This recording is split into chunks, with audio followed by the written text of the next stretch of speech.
My name is Patricia. I'm 27 years old, and if I'm being honest, I still don't know where this story truly begins.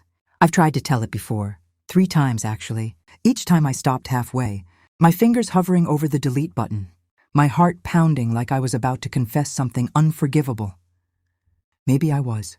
This isn't a story I ever imagined I'd share. I'm not someone who craves attention or drama. I've always been the kind of person who keeps things inside, who carries pain quietly and smiles through it. But some experiences don't stay buried. Some things demand to be spoken, even when you don't have the words. And what happened? It changed me, completely. Before all of this, I had already been through more heartbreak than I ever thought I could survive. Not the kind that fades after a few sad songs and a long night of crying. No, this was different. The kind of heartbreak that lingers, that reshapes the way you see yourself. The kind that makes you question your worth, your judgment, your ability to ever trust again. 3 times I gave my heart to someone who promised they wouldn't break it. 3 times I believed them. The last one, he didn't just break my heart. He shattered something deeper. He lied to me, cheated on me, disappeared without explanation for 2 whole months. I spent those weeks staring at my phone, convincing myself there had to be a reason. A misunderstanding, something I had done wrong. I replayed every conversation, every moment, trying to find where it all went off track. Then one day, out of nowhere, he came back. Not to apologize, not to fix things, but to tell me he was engaged, just like that. As if I had never mattered, as if everything we had shared meant nothing. That was the moment something inside me gave up. I stopped believing in love, in promises, in people. I told myself I was done. No more chances. No more letting anyone get close enough to hurt me like that again. If I ever needed someone to talk to, I told myself, I'd go to the one person who had never let me down. My dad. He had always been my safe place. Steady, kind, dependable. The one man in my life who had never broken a promise. No matter what I was going through, he was always there, listening without judgment, offering quiet comfort instead of empty words. But life has a way of changing things when you least expect it. 8 months ago, my mom passed away. Cancer. Even now, saying it feels unreal, like I'm talking about someone else's life. She had always been the center of our family. Warm, loving, the kind of person who made a house feel like a home just by being in it. Watching her fade away was the hardest thing I've ever experienced. I still remember that morning like it's frozen in time. The hospital room was quiet, almost too quiet. Machines humming softly, sunlight barely filtering through the curtains. My dad was sitting beside her, holding her hand like he was afraid to let go. When the moment came, he leaned closer and whispered, "It's okay, my love. You can let go." His voice was calm, but it carried a pain I had never heard before. And then she was gone. Just like that. The world didn't stop. The hospital didn't pause. People kept moving, talking, living. But for us, everything changed in that instant. The days that followed were a blur. The funeral, the visitors, the endless stream of condolences that all sounded the same. Stay strong. She's in a better place. Time will heal. But none of it felt real. None of it helped. Because when the last car left and the house finally fell silent, that's when the truth settled in. She wasn't coming back. I moved back home a few days later. It wasn't even a decision. It just happened. I couldn't leave my dad alone in that house. Not like that. He looked lost. Like someone had taken away the foundation he had built his entire life on. Those first few weeks were the hardest. He barely spoke. Most days, he would sit by the window for hours, staring out at nothing in particular. He stopped taking care of himself, stopped cooking, stopped doing all the little things that once filled his days. It was like he didn't know how to exist without her. So I stepped in. I tried to hold everything together, even when I felt like I was falling apart myself. I made breakfast even when neither of us had an appetite. I cleaned the house, sorted the mail, kept the TV on just to fill the silence. Because the silence, it was unbearable. Especially at night. That's when it was the worst. Through the thin walls of the house I could hear him. Not loud sobs or dramatic crying. No, it was quieter than that. Softer. The kind of crying that comes from deep within. The kind you try to hide but can't. It broke me every time. I would lie in bed, staring at the ceiling, clutching my pillow, feeling helpless. I wanted to do something, anything, to take away his pain. But I didn't know how. Until one night, I couldn't take it anymore. I got out of bed and walked down the hallway, the floor cold beneath my feet. I didn't knock. I didn't think. I just opened the door and stepped inside. He was sitting on the edge of the bed holding a picture of my mom. His shoulders were slumped, his face lined with exhaustion. For the first time in my life, he didn't look strong or unbreakable. He looked human. I didn't say anything. I just walked over and wrapped my arms around him from behind. For a moment he froze. Then he broke. He turned and pulled me into his arms, holding me tightly like he used to when I was a child. I found myself sitting in his lap, something I hadn't done in years, but it felt natural, familiar. He buried his face in my shoulder, and I felt his tears against my skin. I held him the way he had held me so many times before, letting him fall apart without saying a word. After a while, I whispered, "I miss her too, Dad." He nodded, his voice trembling. She was everything to me. There was something in the way he said it, something raw and honest that made my chest ache. That night, I didn't go back to my room. I stayed. Not because I planned to, not because I thought about it too much, but because it felt like the only place I was needed. I lay beside him, my head resting against his chest, listening to the steady rhythm of his heartbeat. He held me close, almost protectively, and for the first time since my mom died, I felt safe. That night became a turning point, not in an obvious way. Nothing dramatic happened, but something shifted quietly beneath the surface. We started spending more time together after that, talking late into the night about everything and nothing. He told me stories about my mom, how they met, the little things she used to do, the memories that still made him smile through the pain. I listened, laughed, cried, and somewhere in those moments, in that shared grief, we became closer than we had ever been before. It wasn't something I noticed right away. At first, it just felt like comfort, like we were helping each other survive something unbearable. But slowly, almost imperceptibly, something began to change.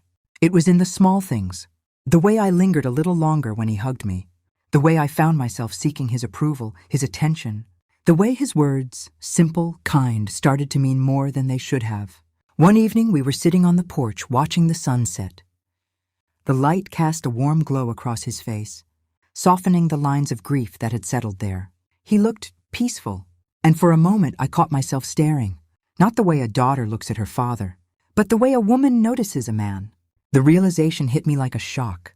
I quickly looked away, my heart racing, pretending nothing had happened. But deep down I knew something had shifted, and I didn't know how to stop it. After that night, something shifted between us, not in a way you could point to or explain out loud. There was no moment you could replay and say, "This is where everything changed."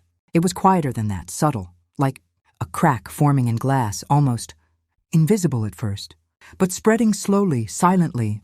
The house still looked the same furniture, the same curtains my mom had picked out years ago, the same faint scent of her perfume lingering in places you wouldn't expect. But it didn't feel the same, and neither did we. Mornings became strange. We still woke up, still made breakfast, still moved through the kitchen like we always had. But something unspoken hung in the air between us. Not tension exactly, just awareness. Too much awareness. We noticed things we hadn't before. The way our hands brushed when reaching for the same cup. The way our eyes met for a second too long before one of us looked away. The way silence didn't feel empty anymore. It felt full. I started becoming conscious of myself in ways I never had around him. What I wore, how I spoke, even how close I stood. It made no sense. This was my dad, the man who had raised me, protected me, known me my entire life. And yet, something inside me had started to blur that clarity. I told myself it was grief. It had to be. Grief does strange things to people. It pulls you closer to the ones you have left. It makes you cling to familiarity, to comfort, to anything that feels stable in a world that suddenly isn't. That's what this was. That's what I kept repeating in my head. But repetition doesn't always make something true. He started opening up more. Not just about my mom, but about himself. Things he had never said before. Late at night, we would sit in the living room, the TV playing something neither of us was really watching. The light would be dim, the house quiet, and somehow, those became the moments when words came easier. "I don't remember who I was before her," he said one night, staring at the floor. I didn't answer right away, because I didn't know what to say to that. "I mean it," he continued softly. "Everything I became, it was because of her. She made me better, stronger, more patient." He let out a quiet breath. "Now I don't know who I'm supposed to be." His voice didn't break. That was the hardest part. It was steady, controlled, but empty in a way that scared me more than tears ever could. "You're still you," I said finally, even though the words felt small. He shook his head slightly. "I don't feel like it." Silence settled between us again. But it wasn't uncomfortable. It was heavy, shared. I moved a little closer to him on the couch, not thinking too much about it. Just instinct. Just the need to be near him, to remind him he wasn't alone. He didn't move away. If anything, he leaned slightly toward me, and for a moment, that closeness felt like the only stable thing left in the world. Days turned into a routine we didn't question. We cooked together. We cleaned together. We filled the empty spaces of the house with small conversations. Background noise, anything to keep the silence from becoming overwhelming again. But even in that routine, something kept building beneath the surface. Something neither of us addressed. There were moments, small ones, easy to ignore if you tried hard enough. Like when he'd compliment me. "You look nice today," he said once, casually as I walked into the kitchen. It shouldn't have meant anything. It was a simple sentence, normal, harmless. But the way he said it, the way his eyes lingered for just a second too long, it stayed with me. I found myself thinking about it later, about why it felt different, about why it mattered. I started avoiding mirrors, not because I didn't want to see myself, but because I did. Because I had become aware of how I looked in a way I hadn't before, and I didn't like what that awareness meant. One evening, I caught my reflection in the hallway mirror. I stopped, just stood there for a second, looking at myself, trying to see what he saw, trying to understand why everything felt off. And then I shook my head, almost frustrated with myself. "This is stupid," I muttered under my breath. It was stupid. It had to be. But the truth is, the more you try to ignore something, the louder it becomes. And this, whatever it was, wasn't going away. The nights were still the hardest. Not because of the silence anymore, but because of how much we had started to rely on each other to escape it. Sometimes we'd sit closer than we used to. Sometimes our shoulders would touch and neither of us would move. Sometimes we'd talk until 2 a.m, our voices soft, like we were afraid to disturb something fragile. And sometimes we'd just sit there, not talking, not moving, just existing in the same space, breathing the same air, feeling something neither of us could name. One night I finally broke, not dramatically, not loudly, just quietly. We were sitting in the living room again. The same dim light, the same background noise from the TV. And I said, without looking at him, "Do you feel it too?"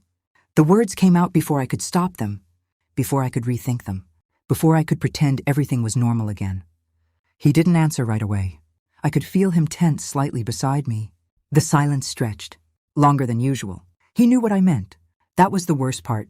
I hadn't explained it. I hadn't needed to. Finally, he exhaled slowly. "I don't know what I feel," he said. His voice was careful, measured, like he was choosing every word before letting it out. I turned to look at him. For the first time in a long time, he didn't meet my eyes. "I think," he continued quietly, "we're both just lost." That word stayed with me. Lost. It felt accurate. Too accurate. Because that's what it was, wasn't it?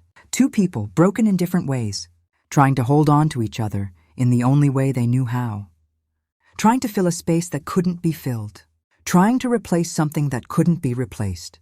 And somewhere along the way, we had stopped seeing where the line was. Or maybe we had seen it and just didn't know how to step back.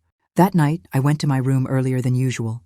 Not because I was tired, but because I needed space. Space to think. Space to breathe. Space to understand what was happening to me. I lay in bed, staring at the ceiling, my thoughts running in circles. This wasn't normal. It wasn't healthy. And deep down, I knew that. But knowing something and feeling it are two very different things.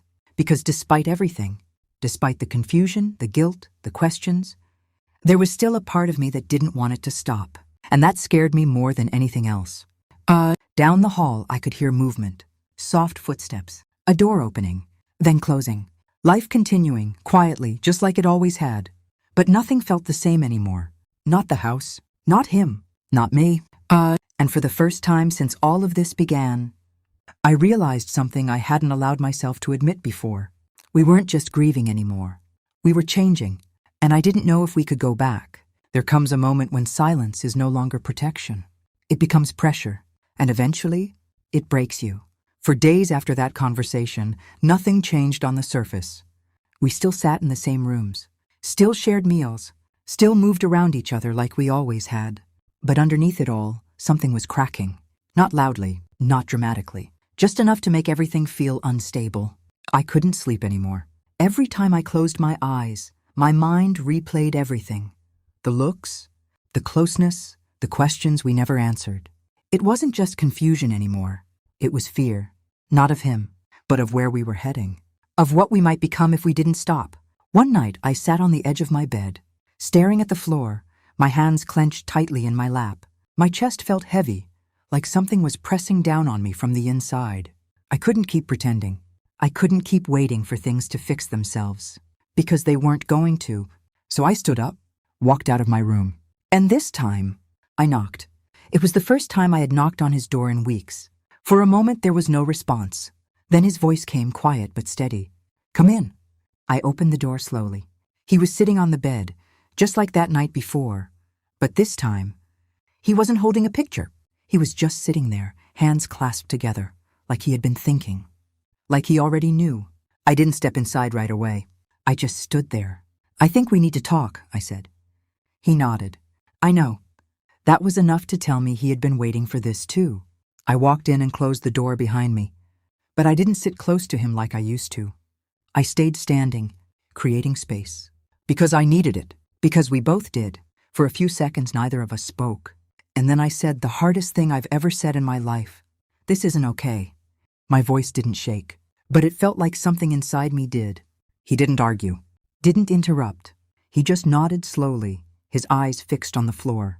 "I know," he said quietly. That hurt more than if he had denied it, because it meant he felt it too, understood it, and still, we had let it happen. I don't know how we got here," I continued, my words coming faster now. "I don't even know when it started. But something changed, and we didn't stop it." He finally looked up at me. His eyes were tired, not just from lack of sleep, but from everything. Grief, guilt, confusion. "I should have stopped it," he said. There was weight in his voice. "Responsibility? I'm the parent. I should have known better." I shook my head. "It wasn't just you." Because it wasn't. That was the truth I had been avoiding. "It was both of us," I said softly. "We were both hurting. We were both lonely. And we held on to each other in the wrong way." The room went quiet again. But this time, it wasn't the same kind of silence. It wasn't avoidance. It was acknowledgement. I don't want to lose you," he said after a moment. And there it was. The real fear. Not what had happened, but what might happen next. "You won't," I replied quickly. And I meant it. He was still my father. That didn't disappear. It couldn't. "But if we keep going like this," I hesitated, searching for the right words, "we will lose each other, completely." He looked away again, like that thought was too heavy to face directly. We need boundaries," I said. The word felt strange in my mouth. Too formal, too distant, but necessary. We need space, time, something to reset, before this becomes something we can't come back from. He didn't respond immediately, and for a second I was afraid. Afraid he might disagree. Afraid he might say it was too late. But then he nodded, slowly, reluctantly. "You're right." That was the moment everything changed. Not because it fixed anything, but because we finally chose to face it. The next few days were different. Not easier, just clearer. We started adjusting things little by little. Separate spaces. Less late-night conversations. More distance. Not out of rejection, but out of necessity. It felt unnatural at first, like we were forcing something that used to come easily. But deep down, I knew it was the right thing. Because healing doesn't always feel good. Sometimes it feels like loss all over again. I started spending more time outside the house, going for walks, sitting in quiet places where I could think without feeling watched or overwhelmed. I needed to find myself again. The version of me that existed before everything became so complicated. One afternoon, I found myself standing outside a small counseling center. I hadn't planned it. I hadn't even realized where I was going until I stopped. I just knew I couldn't carry this alone anymore. So I went in. Talking to someone wasn't easy. Saying things out loud made them real in a way thinking never did. But it also made something else happen. It gave those thoughts somewhere to go, somewhere outside of me. And slowly, that helped. At home, things continued to shift. We were still careful around each other, still figuring things out.